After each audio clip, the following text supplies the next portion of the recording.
Добро вечер. Јас сум еден од оние луѓе кои, може би сум еден од ретките, може би како мене има некои меѓу вас, значи еден од оние луѓе кои секој ден, апсолутно секој ден, секое утро после будење, уште не сум станат од кревета, веќе посегнувам по мојот мобилен телефон, одам на апликацијата за временска прогноза и си информирам какво ќе биде времето денес, какво ќе биде времето утре, какво ќе биде времето во наредните 3 до 5 дена. И на тој начин знам дека во изминативе неколку денови во Струмица имавме ретко високи температури за овој период од годинава, некаде 32-33 степени Целзиусови. Заради тоа знам и дека денес во Струмица беа измерени 28 степени Целзиусови. И знам дека утре температурата ќе падне за 3 до 4 степени. А веќе во сабота може да достигне температурата едва и до 20 или може би до 17-18 степени Целзиусови. Значи 10 степени од денешниот ден. Таква разлика ќе имаме. И тоа може би не е чудно за овој период од годинава. Тоа обично се случува на почетокот на есента и на почетокот на пролетта.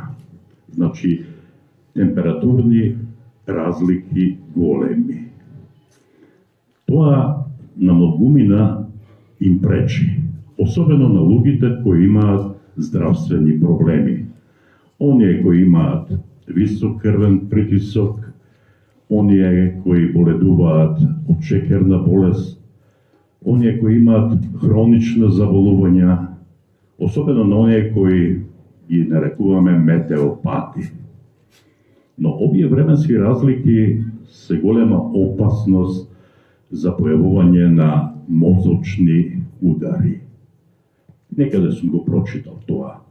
Дали е тоа така, ќе дознаеме можеби вечерва.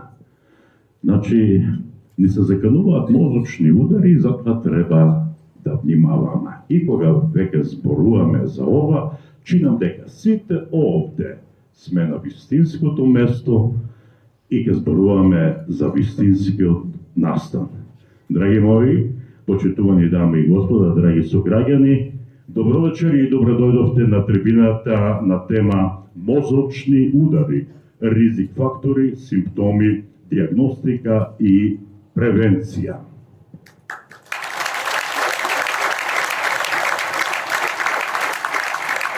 Имам чест и задоволство од ваше, и се разбира од моје име, да го поздравам нашиот специјален гостин, вродниот неврохирург, професор доктор Венко Филипче. Иначе, и треба да го знаете, председател на Социјалдемократскиот сојуз на Македонија.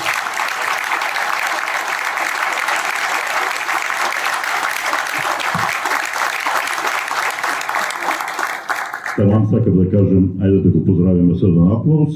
Вие си ја завршивте работата. Добро. Поздрав и до председателот на општинската организација на селото на Маријан Даскаловски.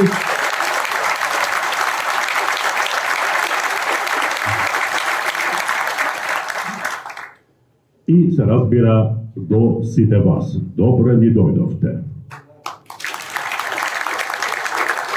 Значи, като што веќе реков, вечерва ќе зборуваме за мозочни удари, ризик фактори, симптоми, диагностика и превенција. И на таа тема ќе зборуваат двајца струмички доктори, двајца прекрасни луѓе, наши сограѓани, кои вие претпоставувам многу добро ги знаете. И му давам збор на првиот од овие двајца, а тоа е доктор Миле Гогов, специјалист по неврологија.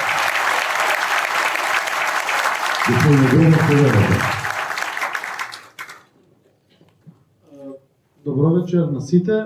Сакам да ви се заблагодарам што дојдовте во толку голем број, дури поголем од очекуваното. Со голем дел од вас се познаваме лично преку некои пријатели, роднини, некои допрва ќе се запознаеме и баш ми е мило што покажавте толку голема заинтересираност за овој настан. Да се надоврзам на нашиот водител господин Ѓорги Калајџиев, кој што не најави. Поздрав до председателот на Социјалдемократскиот сојуз Венко Филипче, до нашиот председател на општинската организација на Социјалдемократскиот сојуз Маријан Даскаловски и ве поздравувам сите вас. Нема да бидам многу, нема да должам многу, околу 15 максимум минути предавањето, потоа ќе имате некои прашања и доктор Лазо Манев, кој е лево од мене, ќе ви кажува за диагностиката. Да започнеме прво да се надоврзам на нашиот водител Ѓорги Калајџиев, дека постави за мозочните удари, дека некаде прочитал дека тие се појавуваат најчесто во зимскиот период. Тоа е точно, тоа е така. Најчесто мозочните удари се појавуваат почесто во зимскиот период, а причината за тоа е покачување на крвниот притисок. Крвниот притисок се покачува поради ниската температура и со тоа доаѓа до стеснување на крвните садови, а покачувањето на крвниот притисок прави оштетување на крвните садови, а начинот и механизмот што е причината ќе ви го кажам подоцна. Да започнем со предавањето најопшто позната дефиниција што представува мозочен удар. Мозочен удар представува нарушување на циркулацијата на крвта во мозочните крвни садови. Постојат два типа на мозочни удари, едните се нарекуваат исхемични, другите хеморагични. Сега јас ќе го спуштам малку нивото, бидејќи има мал дел на доктори, меѓутоа за да подобро ме разберете, ќе го спуштам нивото за да ви стане јасно. Исхемичен мозочен удар представува затворање на крвниот сад, а хеморагичен представува пукање или прскање на крвниот сад, со што доаѓа до излегување на крвта. Да започнам да ви кажам дека преваленцата, односно тоа представува бројка на појави на мозочни удари, е некаде околу 200 до 300 пациенти на 100.000 жители годишно. Значи, ако нашата општина има некаде околу, можеби не цели 100.000, годишно има од 200 до 300 пациенти. Бројката на смртност на мозочните удари изнесува некаде околу 60 до 65 пациенти на 100.000 жители на годишно ниво. Не знам дали знаете, меѓутоа мозочните удари представуваат втори по број на заболувања после кардиоваскуларните заболувања, односно како што кај народот се познати проблеми со срцето, и први причинители на инвалидитет во светот. Најчесто се заседнати посиромашките земји и земјите во развој. Причината, според тоа ќе ја кажем и потоа, ама мислам спрема литературата и спрема тоа што кажува искуството е дека поголемиот стрес, полошиот начин на живот влијаат на хормоните, посебно на, тоа ќе го кажем понатаму, на адреналинот и кортизолот, кои што прават оштетување. да ви ги кажам ризик факторите кои што допринесуваат за настанување на мозочниот удар.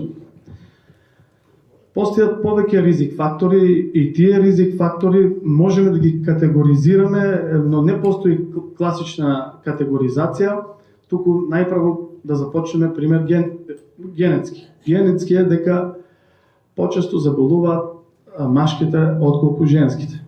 Значи машкиот пол е почесто засегнат за разлика од женскиот пол. Потоа, црната раса има поголема инциденца, односно поголем број на заболени со мозочни удари.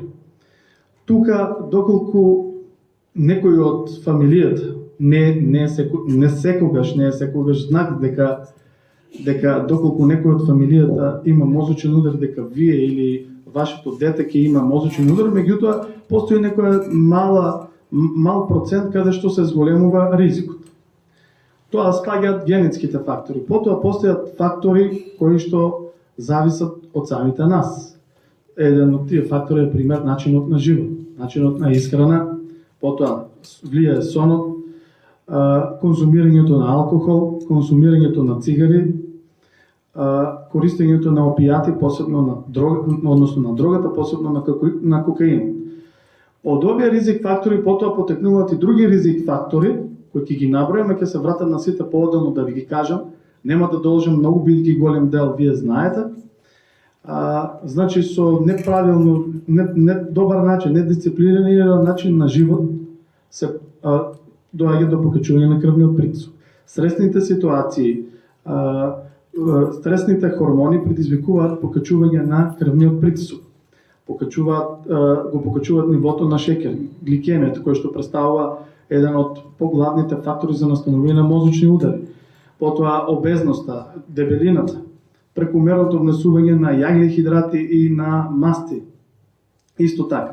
Сега поединечно ќе ви објаснам дека на кратко дека сонот влијае така што регенерацијата на клетките настанува најголем дел за време на сонот. Тоа вие го знаете, само ви напоменувам. Потоа консумирањето на алкохол влијае на оштетување на крвните садови. Користењето на цигари. Цигарите имаат многу штетни материи и тие докажано е дека го зголемуваат факторите на коагулација, ги зголемуваат и поради тоа доаѓа до слепување на крвните материи, односно тромбоцити и други од крвта и прават тромби.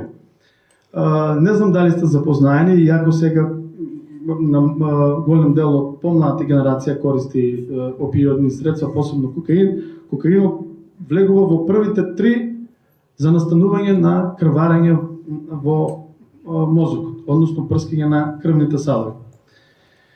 Потоа рековме дека храната, внесувањето на мастите доаѓа до таложење на мастите во крвните садови. Меѓутоа не мора да значи дека ако некој има прекумерна телесна тежина, народ кажем дебел, дека ќе има мозочен удар. За да настане мозочен удар треба да дојде до оштетување на крвните садови, некаква инфламација, до мали руптури посебно на артериите, бидејќи до покачен крвен притисок и да почне триглицеридите и холестеролот, кои сите сме запознаени и цело време се зборува холестерол, триглицериди.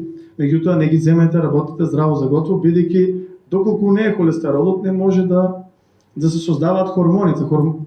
Холестерол е прекурсор, односно од холестеролот настануваат хормоните естроген, прогестерон и така натаму.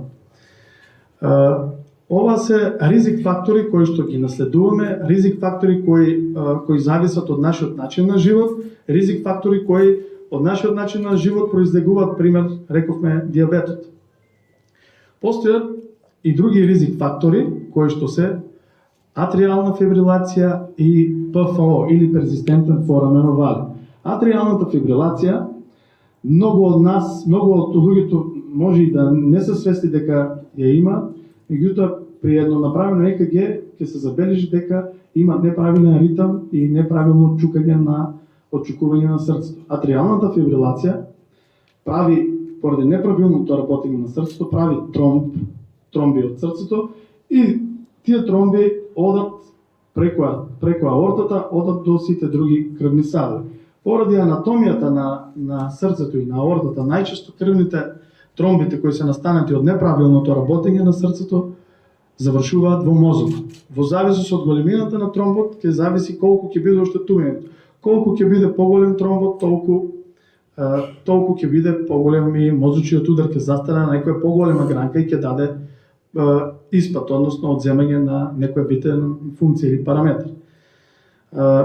Друг ризик фактор кој што не зависи само од нас се нарекува перзистентен форамен овален. Тоа е отвор кој се наоѓа помеѓу двете прегради на левата и десната предкомора и со тој отвор се раѓаме сите.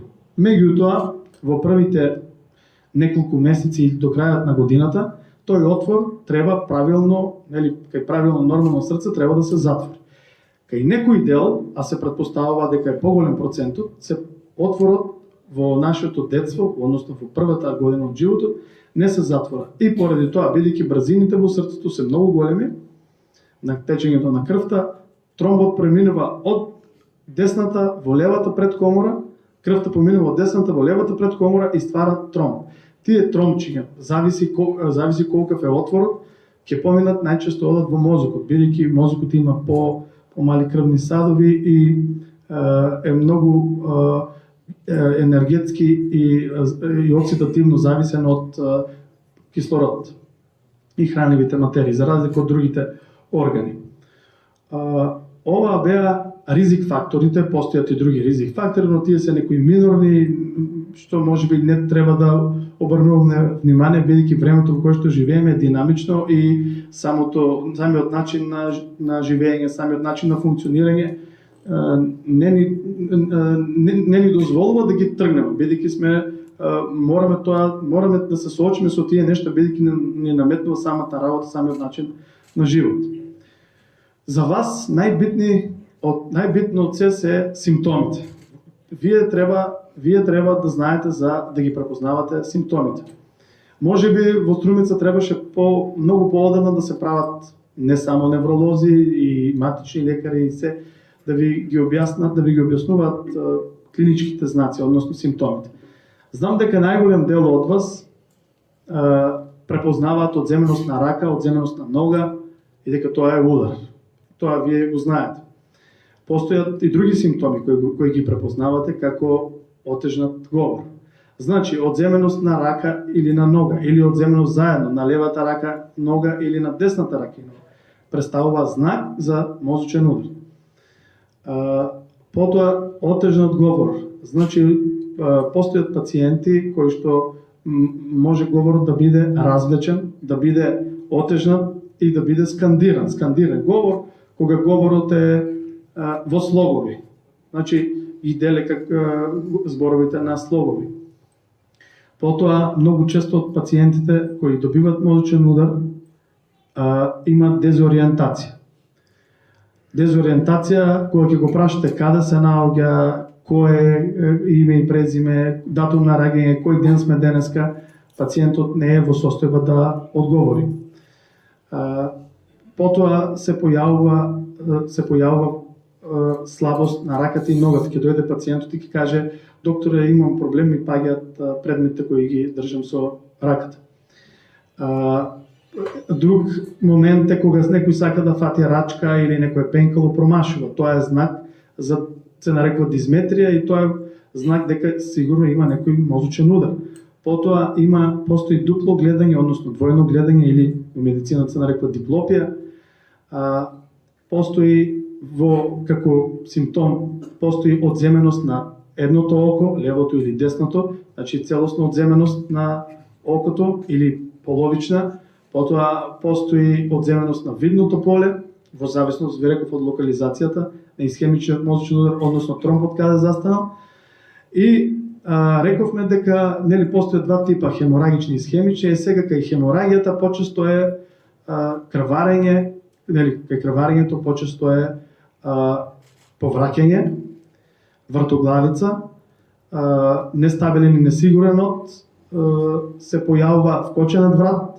Меѓутоа, во литературата пишува дека не постои јасен знак да се направи дистинкција, односно поделба кој е тромб, кое е крварење и за тоа најчесто во денешни услови потребно е да имаме компјутер и се прави компјутерска томографија или магнетна резонанца, за тоа ќе ви зборува доктор Лазо Манев, а јас да ви докажам за симптомите кои треба добро да ги знаете. Сега, тука некогаш се појавува, пациентите прават превид или мислат дека некој симптом кој нема никаква сериозност го представуваат како мозочен удар. Пример, доаѓа пациенти и ми покажуваат каква порака пишал претходниот ден и таа порака нема никаква смисла, нема никаков концепт, нема никаква правилна содржина. И вика, ми кажува пациентот, јас сум пишал порака, не се сеќавам, а сум ја пратил, и да ви кажам дека голем дел од мозочните удари најчесто пациентот не ги препознава, туку ги препознава некој од нивната, од фамилијата, бидејќи голем дел не се свесни. Кога ми кажа пациентот, кога видов пораката, видов дека се работи за некој мозочен настан, односно најчесто е тија, кај народот позната како транзиторна, односно транзиторен исхемичен атак, и тоа е затварање на тромб кој трае неколку минути, има разна номенклатура сега дека трае неколку минути до 1 час во текот на 24 часа или неколку пати во 24 часа, меѓутоа симптомите се повлекуваат така што не прави дополнително штетување. Меѓутоа, зошто е битна транзиторниот исхемичен атак? Бидејќи во наредната година го зголемува ризикот за појавување на мозочни удари за 50 до 60, можеби 70%. А кога ви реков за настанување на ударите, атриалната фибрилација, неправилното работење на срце, неправилниот ритам, перзистентниот форамен овале, тие се од 40 до 60-70% причинители на мозочни удари. Има мозочни удари кои настануваат заради, рековме, штетување на крвните садови, таложење на холестерол, триглицериди, и прават затварање на крвниот сад и после затварањето на крвниот сад, затворањето, крвта не доаѓа до местото и со тоа настанува мозочно оштетување. Ова беа симптомите, а потоа ќе ви кажам за превенцијата и начинот на лекувањето, а во овој дел понатаму во врска со начинот на како се открива кои машини и кои начини се користат, ќе ви зборува нашиот колега Лазо Манев.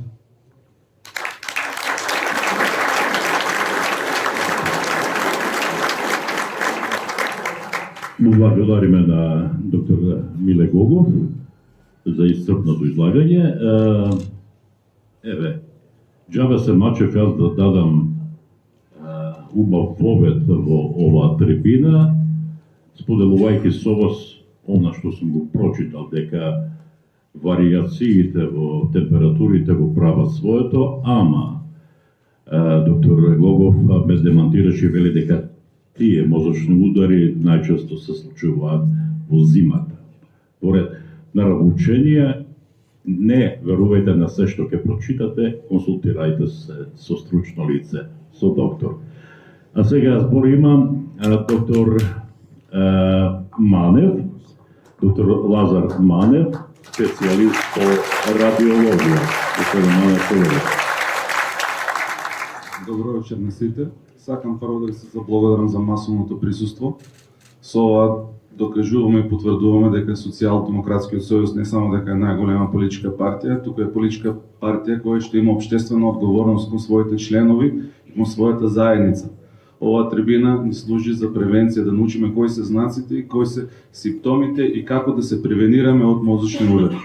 Оваа трибина има со цел да ви едуцираме и ова ваше знаење што ќе остекнете оваа вечер да го пренесеме на сите наши членови и на сите граѓани на Република Македонија.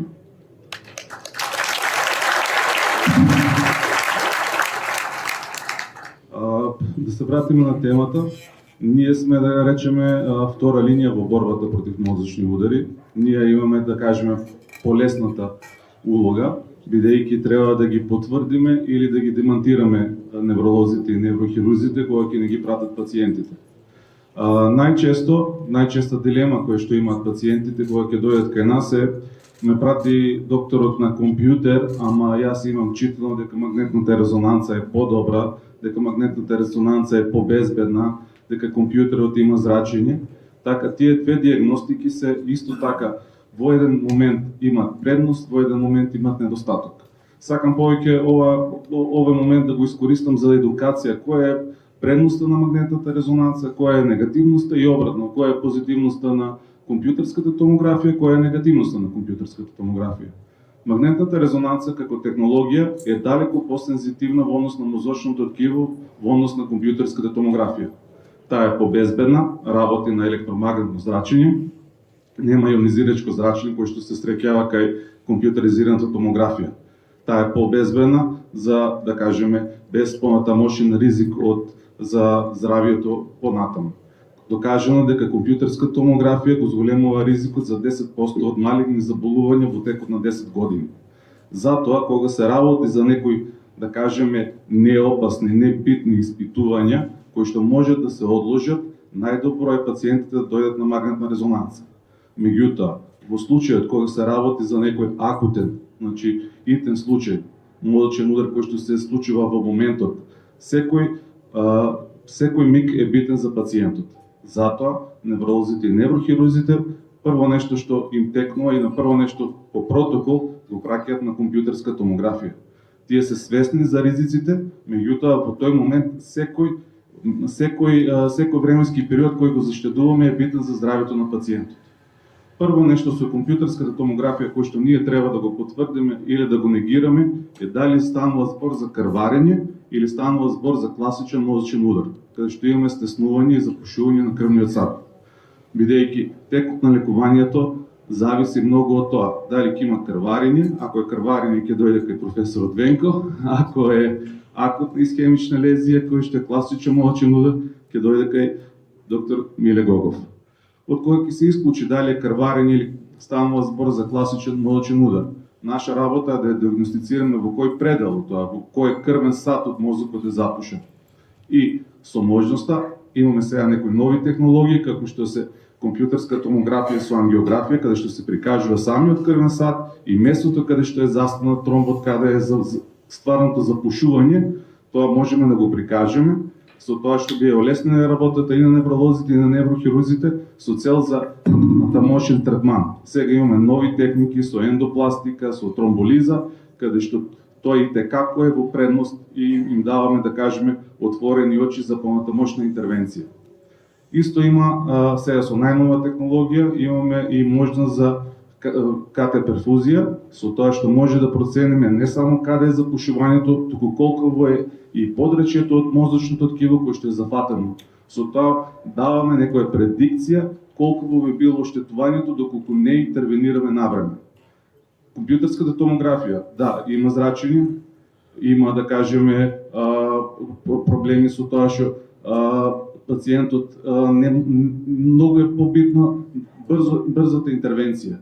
Компјутерската томографија е поевтина за разлика од магнетната резонанца, со тоа многу центри во земјата најчесто имаат компјутерска томографија, Струмишката болница за жал не, Струмишката болница има само магнетна резонанца, кој што за волја на вистината е набавена додека беше министар професорот Венко. Да не забораваме.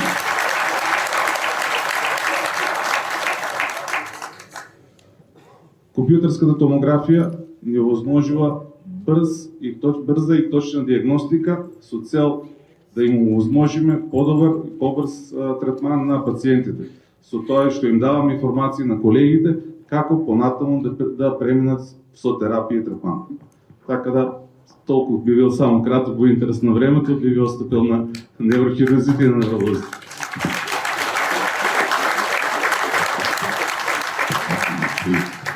Му благодарам на мојот колега Лазар Манев за говорот. И јас имам уште кратко, нема уште многу да должам. Во денешна трибина спомнавме и превенција и лекување. Значи, ви ги кажав ризик факторите и тука доаѓа превенцијата. Превенцијата во голем дел доаѓа обратно од ризик факторите. Значи, треба да се тргнат ризик факторите. Тоа е да имаме поздрав начин на живот, подобра искрена сон, потоа да не се консумира алкохол, да не се консумира цигари, да не се пушат цигари и да не се користат опиоиди. Превенцијата значи и здрав начин на живот. Пишува во некои по Американската асоциација на лекари пишува дека е потребно минимум околу 150 минути неделно активно, интензивно физичко вежбање. Треба да се припазуваме до крвниот притисок, бидејќи крвниот притисок, дијабетот, заедно со другите штетни нокси, односно во случајот алкохолот, цигарите, допринесуваат за појавата на мозочните удари. Доколку има некој со покачен крвен притисок, тогаш го зголемува ризикот за појава на мозочен удар. Нормалниот крвен притисок изнесува по книга 120/80, но тоа е многу поретко или кај помладите. За разлика од тоа, пишува дека дозволената нормална граница е 140 систолен, односно горниот, со 90 диастолен, односно нискиот притисок. Меѓутоа е докажано дека иако спаѓа во нормалниот крвен притисок, кој е во граници на дозволеното, сепак и тој покачен крвен притисок на граница го зголемува ризикот неколкократно за појава на мозочни удари. Доколку имате дијабет, односно шеќер, треба да се припазувате кон лекарствата и до храната. Исто важи и за притисокот, да ги отстраните сите, рековме еднаш, штетни нокси, односно тие кои ги рековме ризик фактори, и тоа е дел во превенцијата. И сега кратко ќе ви кажем во лекувањето, иако не е ваш дел или ваше мислење, тука на крај може да се уклучи и председателот Венко Филипче. Значи има повеќе начини на лекување на мозочниот удар. Едниот е конзервативен, односно пациентот се лекува на невролошко оделение. Тога се дава терапија за намалување на отокот, за подобрување на циркулацијата или за разбивање на тромбот. Поновите, сега не е понова, меѓутоа е актуелна, се нарекува тромболиза. Тоа е лек кој што има силно дејство да може да разгради тромб. Меѓутоа треба пациентот да ги исполнува условите. Еден од условите е да не биде повеќе од 3 часа. Значи, ако е настанато повеќе од 3 часа мозочниот удар, не може да се пристапи кон тромболиза. Самата тромболиза, треба да се исполнуваат некои фактори, години, крвен притисок, да не биде над 160, тромбоците да не бидат над 150, тоа не е ваша работа, меѓутоа чисто ви го кажувам. И има ризик од настанување на крвари. Друг начин на лекување е тромбектомијата. Тоа е понова метода, последните 10-15 години, кој кај нас се работи, меѓутоа се уште не е толку актуелна, а тоа е кога тромбот кој е настанал во мозочната артерија, се фаќа со помош на, тоа се нарекува катетер или народ кажано со жица, и се вади тромбот. Меѓутоа, кои се проблемите, кои се ризик факторите, може да дојдат до крварење во зависност од тоа кое место е тромбот, кој ќе се вади, и зависи од тоа интервентниот рентгенолог на каков чекор се одлучил. И предноста е што може да се прави повеќе, може да се прави од 6-9, негде пишува и повеќе од 12 часа, меѓутоа сите знаеме колку понавреме се интервенира во било какво лекување, мозочниот удар ќе има помала штета.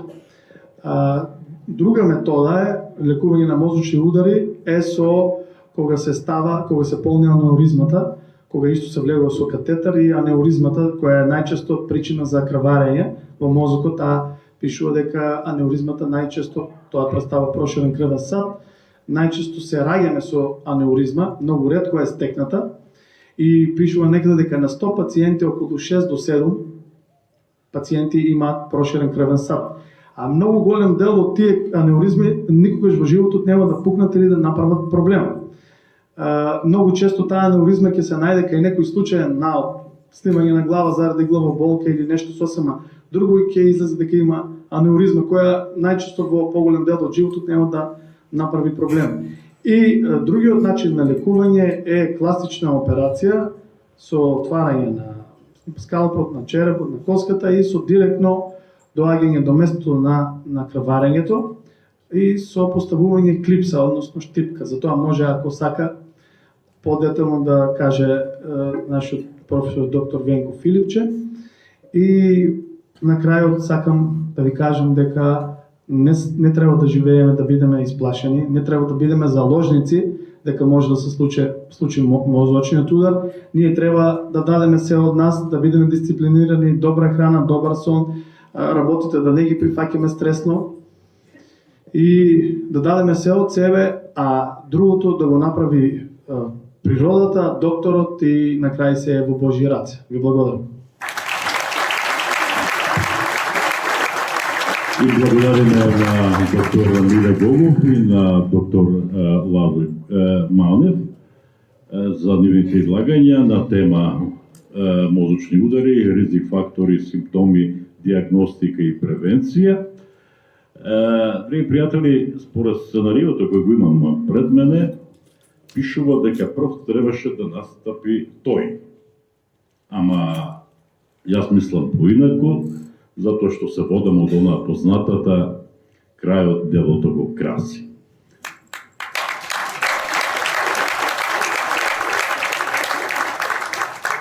Збор има познатиот македонски невролог со висок меѓународен рейтинг и председател на Социјалдемократскиот сојуз на Македонија, господинот Венко Филипче.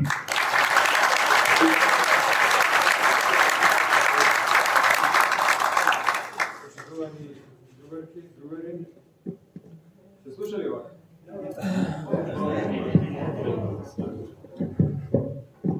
Благодарам, почитувани другарки и другари, благодарам на сите за присуството и мора на почетокот да ви кажам дека многу ме радува тоа што сте во голем број дојдени и тоа што гледам многу поголема и посилна енергија од било кога во изминатава година претходна, што е доказ дека повторно во слободарска и демократска струмица ќе тргне една голема победа. Тоа е што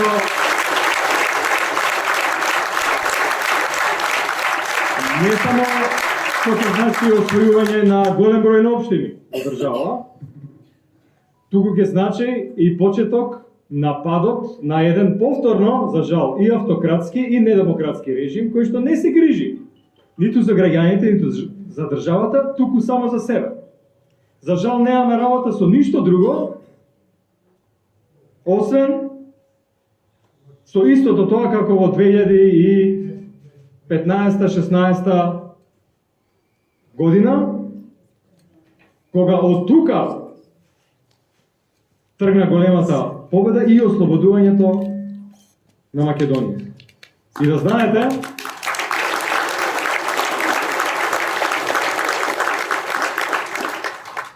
дека сме свесни, дека не сме били идеални и дека не сме ги завршиле сите работи.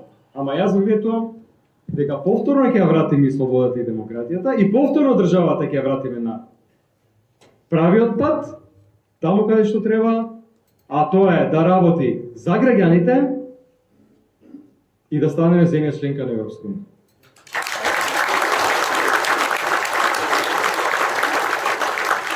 И овој момент е поради тоа што ме представи и како председател, не само како доктор, а сега како доктор не можам на почетокот ќе кажам, кај нас на клиника има една анекдота, една шега, имавме двајца професори, едниот почина, учители на една генерација на доктори и знаат моите колеги, професорот Јовковски, Спасе и професорот Панговски Илија. И тие беа, освен тоа што беа врвни неврохирурзи, беа и многу добри пријатели во приватниот живот и многу често знаеа да седат и да се шегуваат помеѓу нив и Спасе му викаше на Панговски, моиле, мозачен удар кај тебе е удар во празно. И остана тоа и многу често ги спомнуваме двајцата. Јас им благодарам и честитам и на Лазе и на Миле за одличните и многу прецизни предавања, пораки кои што ги испратија до вас. Со цел да не се повторувам, ќе кажам само една работа за после да можеме да отвориме дискусија.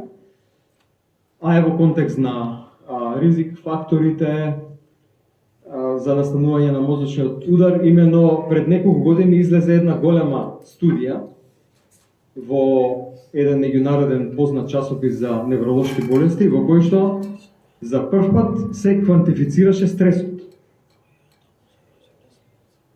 И резултатите од таа студија покажаа дека стресот е најголем ризик фактор за добивање срцев и мозочен удар.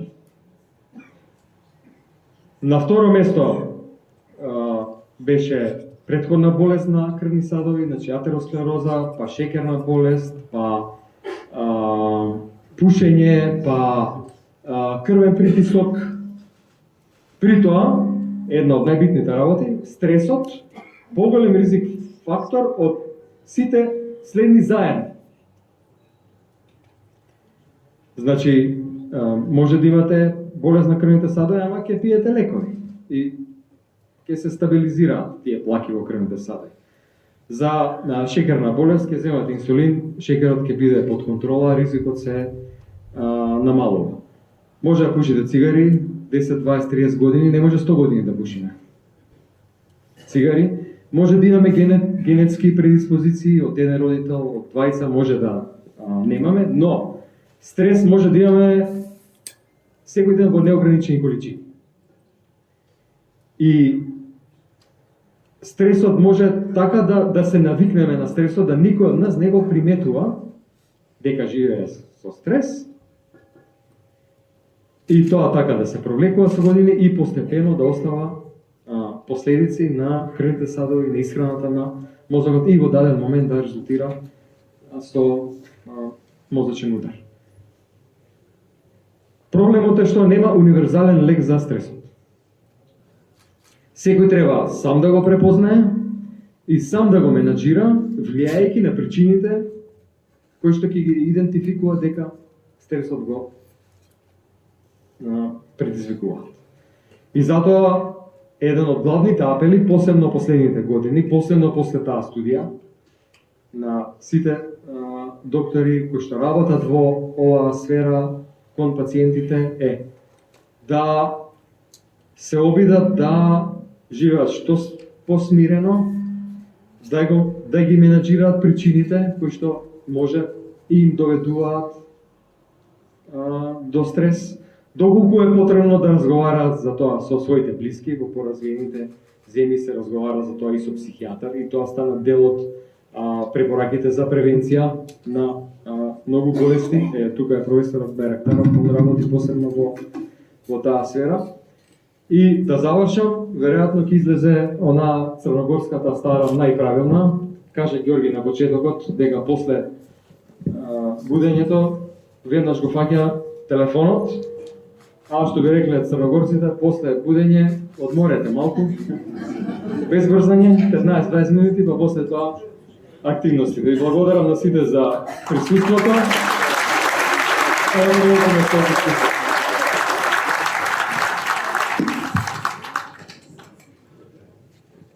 Поблагодариме на господинот Филипче.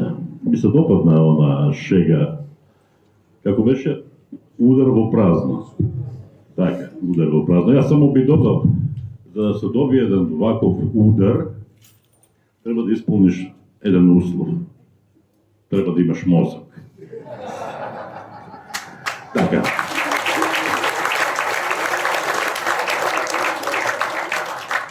Една трибина не би била трибина доколку нема интерактивен карактер. Затоа повелете со вашите прашања до нашите учесници во вечерашнава трибина. Тука некаде има далечински микрофон, овде момчето со микрофонот, повелете, овајте се, поставувајте прашања и овие тројца доктори ќе се обидат да одговорат на сите ваши прашања. Повелете. Еве.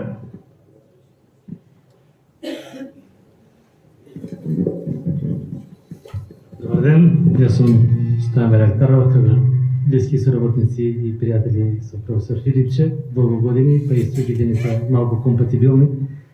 И она што се сеја за збор ме потика да дадам еден коментар што се во однос на стресот и како се справуваме со стресот.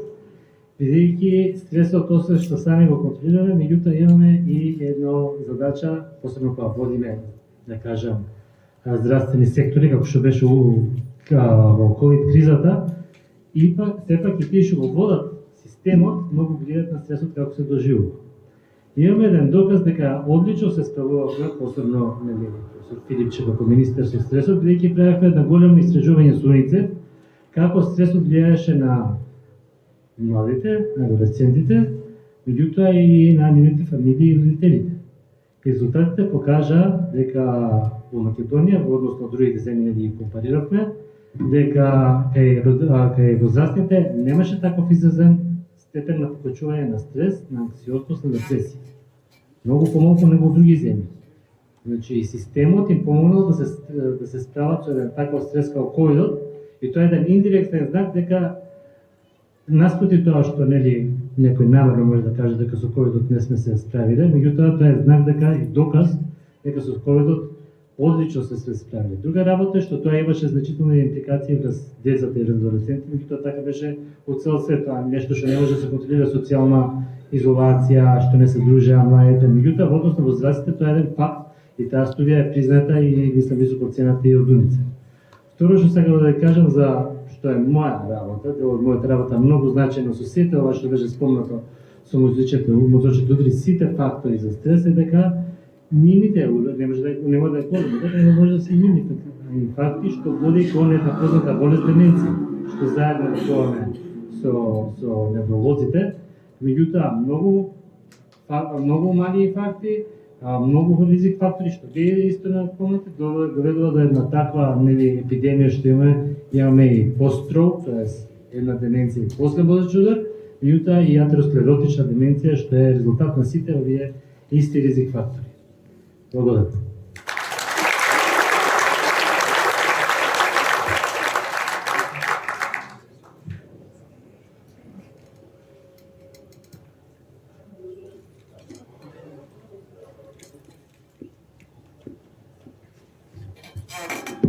Одиме со следното прашање. Добар ден. Јас сум Весна Спасова, студентка на Медицинскиот факултет при Универзитетот Свети Кирил и Методи во Скопје.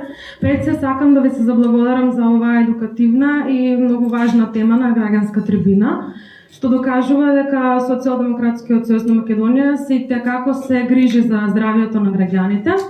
Јас би сакала да поставам прашање до доктор Миле Гогов.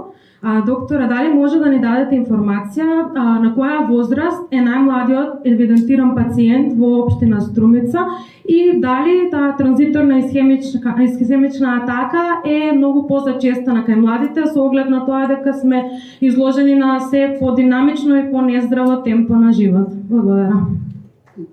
Благодарам.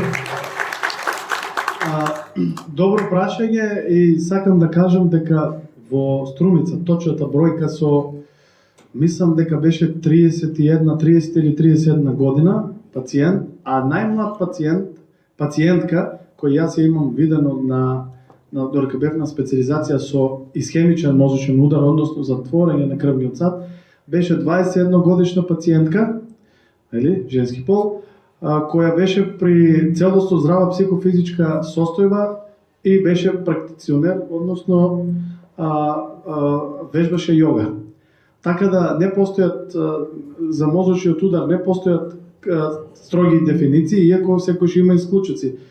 Знаеме сите дека во медицината 2 и 2, таа стара поговорка дека 2 и 2 никогаш не се 4 и нема правила и дека се случуваат чуда. Меѓутоа се случуваат и лоши болести во случајот мозочни удари на пациенти кои не ги исполнуваат никако критериумите по европската или американската скала одnosno guidelines, протокол на добивање на мозочен удар. Мислам дека годините игра бројка, најчесто во литературата пишува 55, 60, можеби, меѓутоа во последните години бројката е значително, бројот на добивање на мозочни удари е значително спуштен, значи не одговара на тие пред 20, 30, 40 години скала која е дефинирана. Реков на почетку дека најчесто е во земјите посиромашни земји и земјите во развој. Како што рече професор Венко Филипче, стресот, да, и го реков и јас тоа во смисла дека на создавање на хормони адреналин и кортизол, кои што прават, рековме, микротравми, односно оштетување на крвните садови. Бројката исто така кога гледаме како, нели, години, со тек на времето и начинот на живење, мислам и понатаму ќе продолжи да се спушта, а во Струмица би реков дека до околу 30-31 година се работеше за пациент кој имаше од машки пол, кој имаше, што ви реков, ПФО, односно перзистентен форамен овале, отвор од едната на другата преграда, на двете предкомори, и тој бил роден со тоа, значи тој веќе од дете имал предиспозиции да добие мозочен удар, и неговата поврзаност беше дека последните неколку дена, неколку месеци, пациентот работеше приватно, беше целосно посветен на неговата фирма, на неговите бизниси, и беше посветен на работата, не спиел, не се одмарал, не внимавал на начинот на живот и самиот стрес, и преку тој отвор настанал тромб кој заврши во мозокот и неговите симптоми беа силна вратоглавица, а претходно мислевме дека можеби дека претходниот ден имаше податок дека консумирал алкохол. Меѓутоа се направи компјутерска томографија, потоа се направи магнет. Магнетот во почеткот беше грешка прочитан, меѓутоа одма настана исправка дека можеби е тумор што се појавува на 300.000 луѓе еден, меѓутоа неговата клиничка слика беше дека настанал нагло и со тоа се одреди дека е настаната исхемија, меѓутоа пациентот со терапијата, со дисциплина, во моментот е во одлична состојба.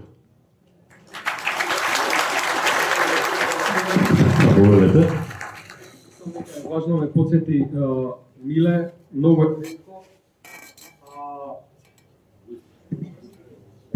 е ретко, меѓутоа е опишано во книгите и мислам дека е добро да го споделам како искуство сите да го знаете. Имено многу често одиме на масажи.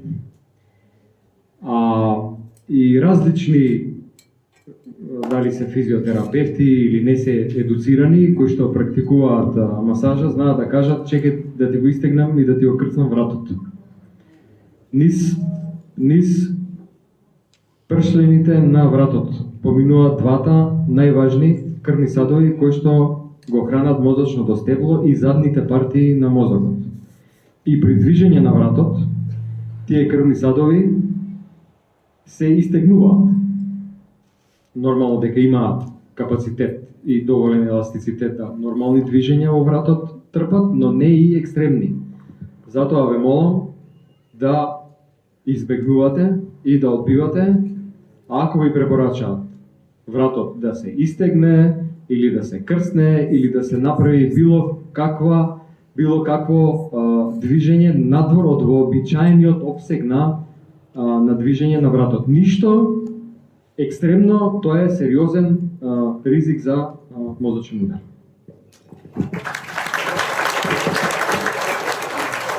Имаме да повелите? Може да прашам. Доктор Гогов, колку време трае лекувањето на мозочните удари? Болничното лекување? Вака сега, лекувањето зависи од тежината на мозочниот удар, од неговата локализација во мозокот и во зависност. Например, лекувањето во болница може да биде 7, 10, 15, може би и повеќе дена. И потоа многу е битна целосниот ангажман на самиот пациент за себе, неговата фамилија и неговите најблиски.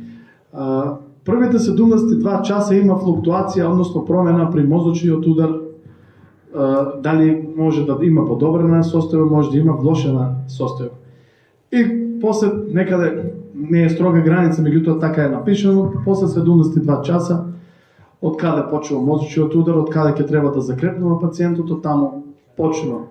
Првите 6, 7 до 8 месеци се многу битни во заздравувањето, односно во опоравувањето од мозочниот удар.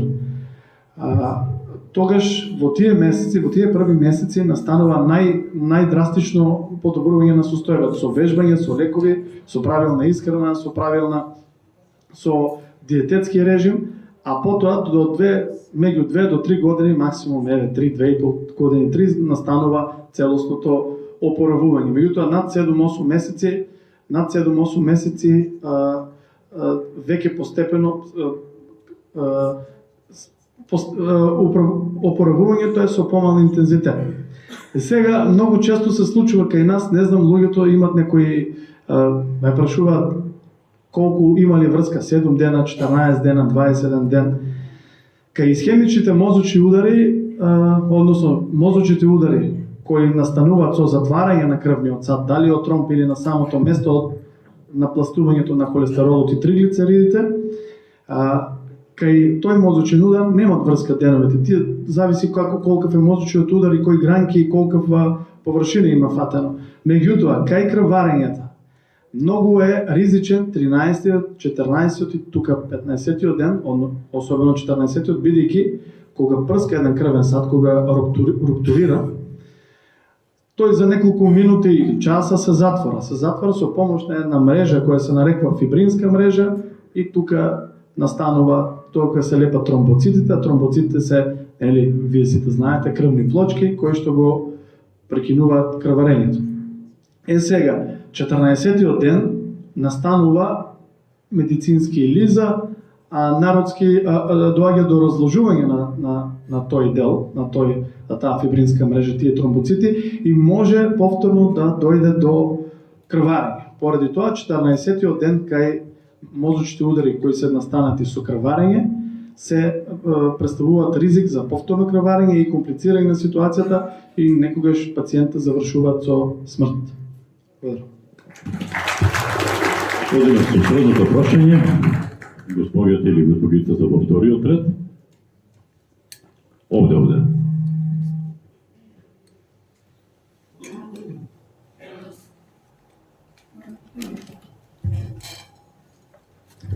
Добро вечер. Јас сум Силвана Палазова. Иначе сум асистент на едно лице со посебни потреби, односно со мозочен удар. И имам 2 прашања до вас, доктор Колов. Пред да настане мозочниот удар имала тумор на мозокот, оперирана. Дали мозочниот удар е настанат поради туморот кој постоел во мозокот? И се работи за жена од 60 години, што можеме ние да превенираме? Освен терапијата редовна што ја примаме? Ви благодарам на прашањето. Често при жената реков дека е оперирана, често може да дојде нормално. Операцијата не е, професор Венко Филипч каже дека не е сигурно, нема ништо сигурно во медицината, ништо не може да кажеме 100%. Може да дојде до пример покачување на D-димерите при операција, а D-димерите вие сите сте запознати во времето на короната беа актуелни, проверка на D-димери, а D-димерите се елементи, односно параметри во крвта кои при зголемени количини на D-димери при лабораториските анализи, D-димерите можат да предизвикат мозочен удар или затварање на крвен сад. Не мора да биде само во мозочен удар, они може да направат затворање на крвен сад и во друг дел во телото. Пример, при време на покачени D-димери може да дојде до ситни тромби во увото и пациентот да се жали дека не слуша, дека има вртоглавица, зуење во ушите заради зголемените пример D-димери. Или ова кратко само да го поврзам кај бремените жени, многу често кога сум бил викнат на конзилиарни прегледи во 2, 3, 4 примери било кое време, покачаните D-димери кај бремените жени, нормално се покачуваат 1200, 1500, 1700, кај некои повеќе, тука се смета за некоја нормална бројка. Кај некој се случуваше да дојде до исхемија, затворање на крвен сад, меѓутоа најчесто на венска исхемија, не исхемија на артерија, туку исхемија, затварање на крвен сад на вена и да предизвика епилептичен напад. А во случајот кај вашата пациентка, јас сметам дека може тука и професор Венко Филипче да одговори, може би проблем при манипулацијата, сепак туморот не е едноставно, неговата екстирпација, вадењето на туморот е една процедура која што во моментот додека се оперира може да биде фатен дел кај што е и здрав дел, бидејќи зоната не е баш јасно ограничена. Така, благодарам. Дали 2 пати годишно е во ред да се испитуваат дидимерите кај тој пациент?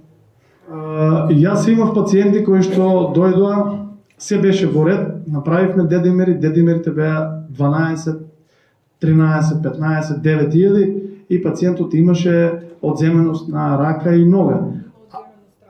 Десната рака Да. и нога, да. Мислам дека дедимерите последните 20-25 години се испитуваат, претходно не се испитувале, меѓутоа сметам дека може би е премногу да се испитува 2 пати годишно, освен доколку немате некоја венска тромбоза или некакви предиспозиции или некаква болест претходно, па да ги правите тие. За нормален човек сметам дека сметам дека не е практично да проверувате дедимери 2 пати во годината. А добро е да се прави општа крвна слика со параметрите за леукоцити, еритроцити, хемоглобин, железо,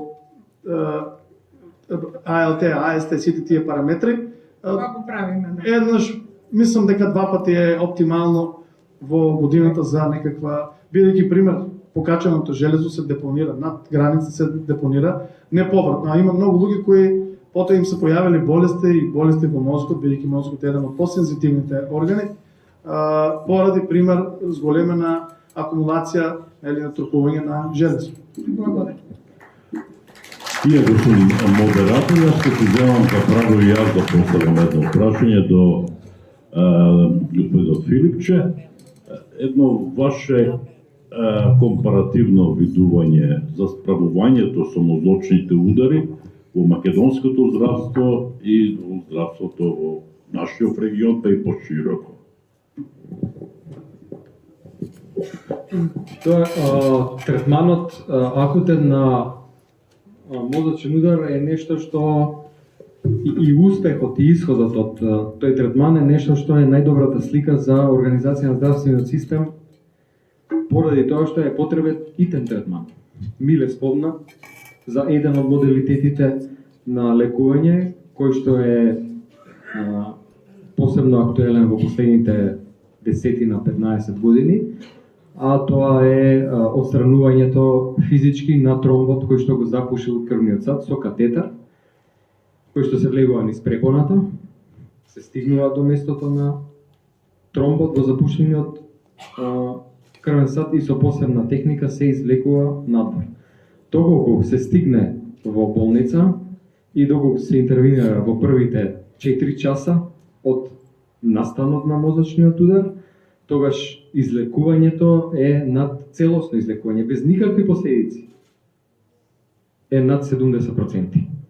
Доколку поминат тие 4 часа, тогаш настануваат трајни оштетувања на мозокот и последиците ќе зависат од тоа колкаво подрачје на мозокот било хрането од крвниот сад кој е запушен.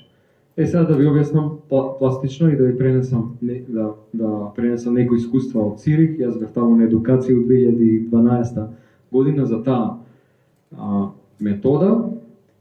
Во Циришката болница во Швајцарија 2-3 пати на ден слетуваше хеликоптер кој што носеше пациент со мозочен удар за отстранување на тромб со излекување.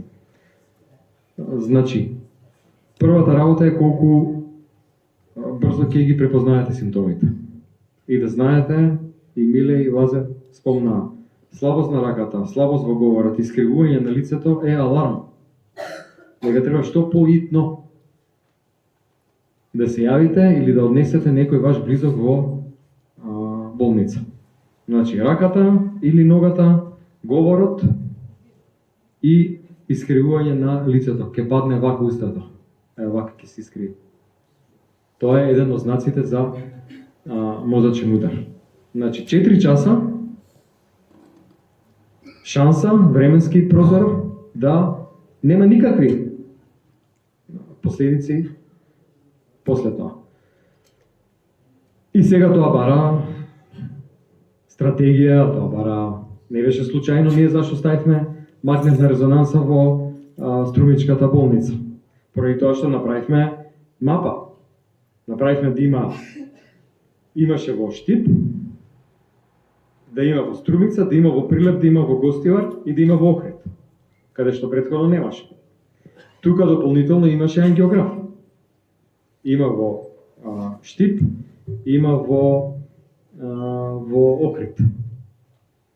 Значи, така поделена државата на региони во кои што ќе може сите кои што имаат симптоми на мозачен удар, можност да прво брзо се диагностицираат со магнетната резонанса, со магнетната резонанса како попрецизна слика да се види дали делот од мозокот кој што е зафатен има шанси или нема шанси да се спаси со таа метода и да се влезе во ангиографската сала тука и тој тром со со тие специјални катетри да се излече. Ама тоа бара стратегија. А не бара државниот ревизор после да ви кажува магнетната резонанса не е искористена. Државниот ревизор кој што нема поима зашто е ставена. Максим, како се викаше. Максим ќе кажува дали требало да има или нема резонанса во Струмица.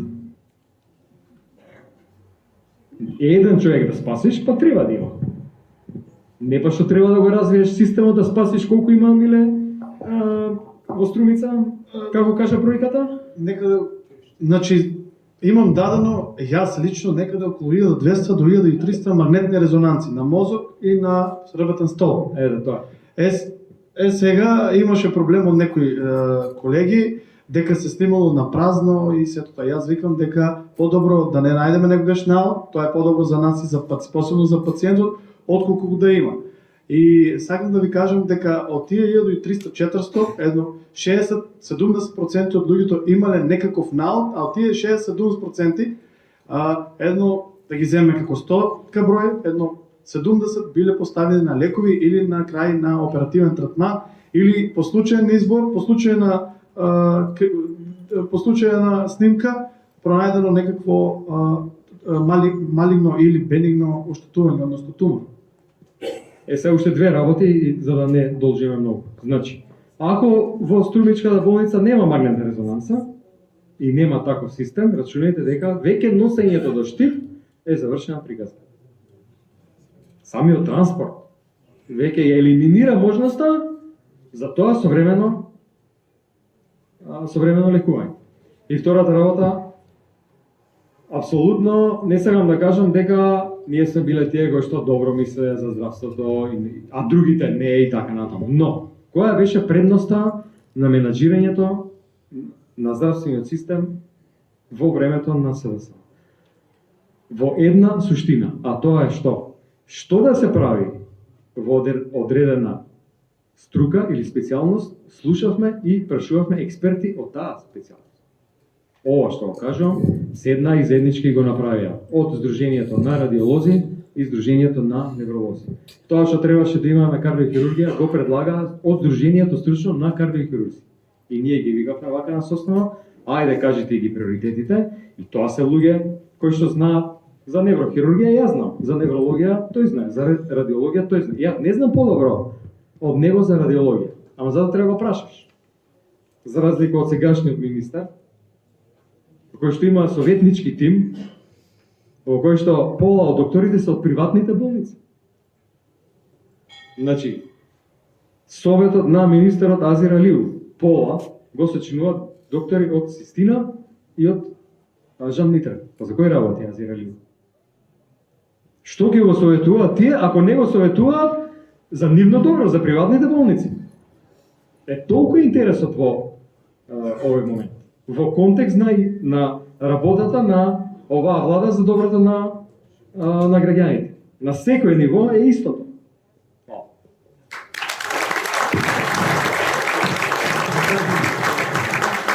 Заповедај. Сакам, реков дека 1200 до 1300 магнетни резонанци се издадени. Еден факт дека јас немам досега направено ниту една магнетна резонанца, а имам главоболка, така да мислам дека не треба да бидеме заложници, да бидеме уплашени дека нешто имаме. Доколку некогаш нешто дојде некаков проблем, ќе размислуваме во моментот, ако дојде проблем. Морам да му се заблагодарам и на доктор Лазо Манев, додека тој работеше со нас и беше со нас, немавме ние како невролози, а исто и другите доктори од другите гранки во болницата. Доктор Лазо Манев секогаш беше, кога и да му се јавам, кога Лазо имаме пациент, снимка ќе дојдеше од дома, во било кое време, не се жалеше, не се штедеше доктор Лазо, и за тоа сакам аплауз и поддршка за доктор Лазо.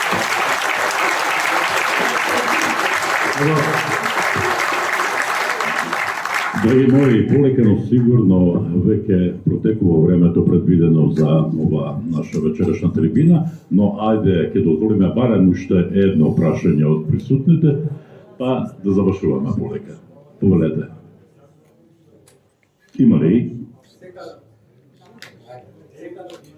Се кажавме. Добро.